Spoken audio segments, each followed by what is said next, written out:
Good morning, class 6. Today we are going to continue the chapter which we were reading in the last video. That is chapter number 11, New Empires and Kingdoms. So today we are going to talk about Gupta administration. So, the Gupta kings adopted an elaborated system of administration unlike the Mauryas. The Gupta adopted the titles of Parmeshwara, Chakravartin, and Maharaja Adhiraja. The king remained the central figure of administration.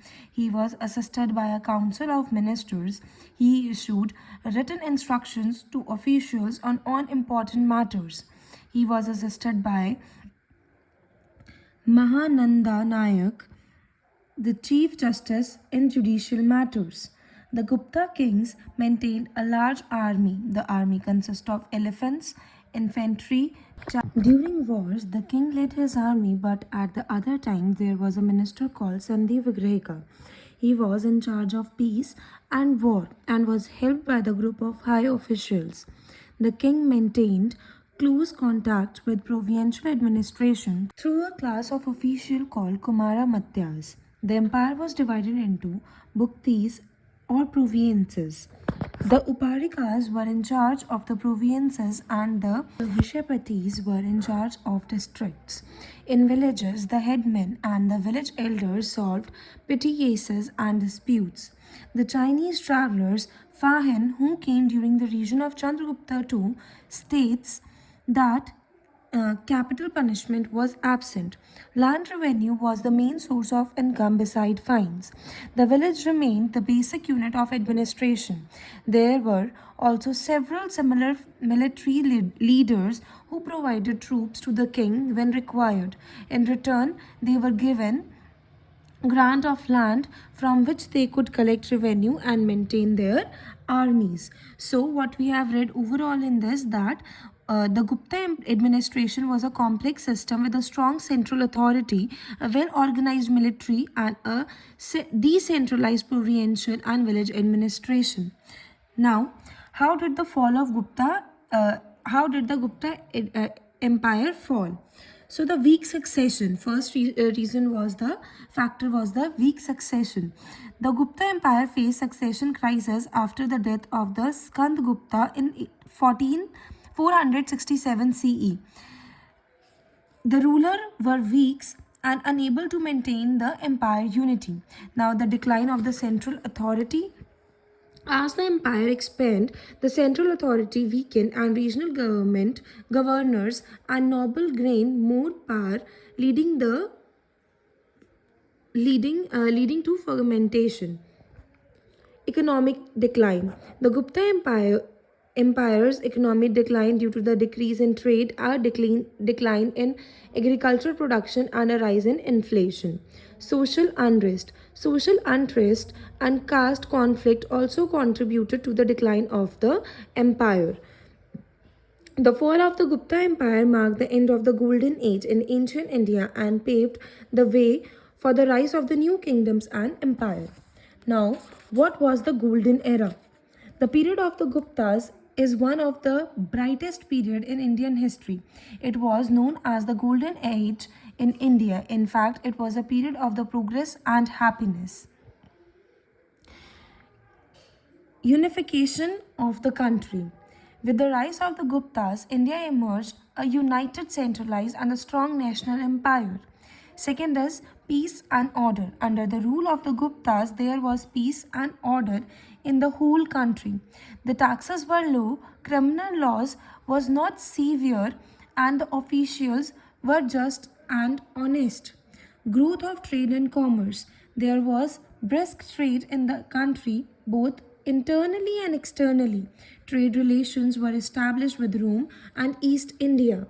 Revival of Hinduism. The Gupta's king were followers of Hinduism, though they were tolerant to the other religions also.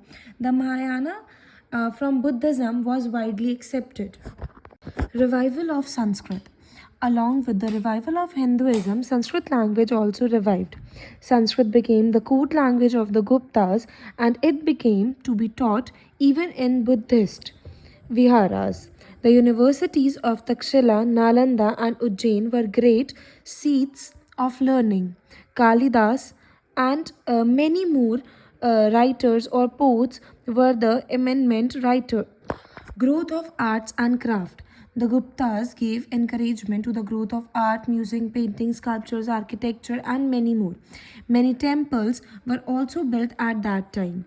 Many fine statues of Lord Buddha and Hindu gods and goddesses were also built. The copper statue of Lord Buddha at Nalanda, about 80 feet high, is a marvelous statue of this period. Progress of science. Astronomy and mathematics were studied in a great detail. The theory of zero was discovered. This led to the decimal system or of fractions.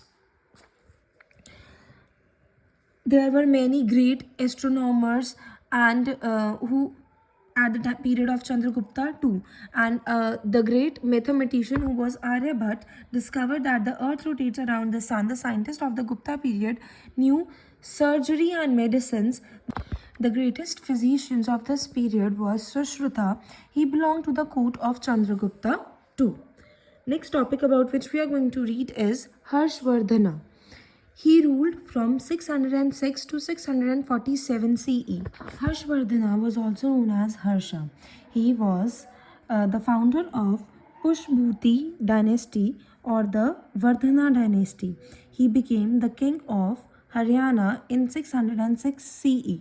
Harshvardhana built a huge empire that extended from north to northwestern India till the Narmada in the south. His capital was Kanjor. He was not the eldest son of his father, but because king of Tensar, after both his father and elder brother died, his brother-in-law ruled Kanjor, who was killed by the ruler of Bengal.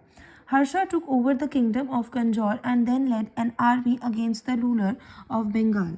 Harsha was successful in the east and conquered both Magad and Bengal. He tried to cross the Narmada to march into the Deccan but was stopped by the ruler belonging to the Chalukya dynasty Pulashkin too. Most of the information about this region comes from the two sources. A biography of the king written in the Sanskrit by the court poet Banabhatta. The other source is an account of Hussein Tsang, a Chinese pilgrim who came to India during Harshvardhana time. He describes the Harsha as a great king who looked after the welfare of his people.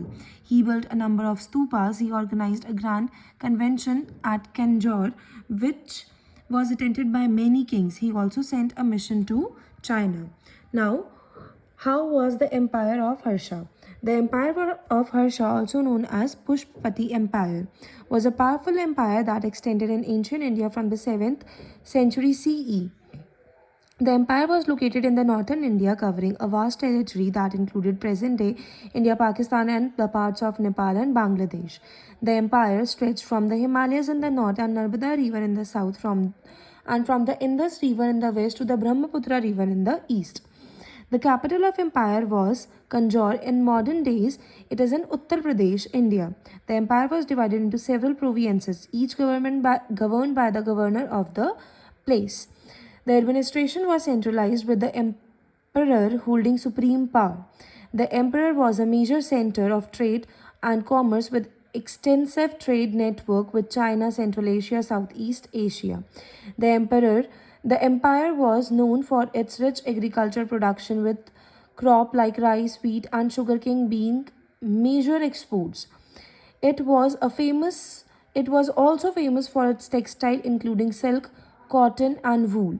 The empire was a major center of learning and culture with famous scholars and poets.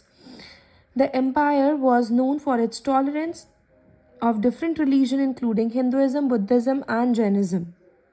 It was also famous for its architecture including the construction of temples, stupas and many palaces.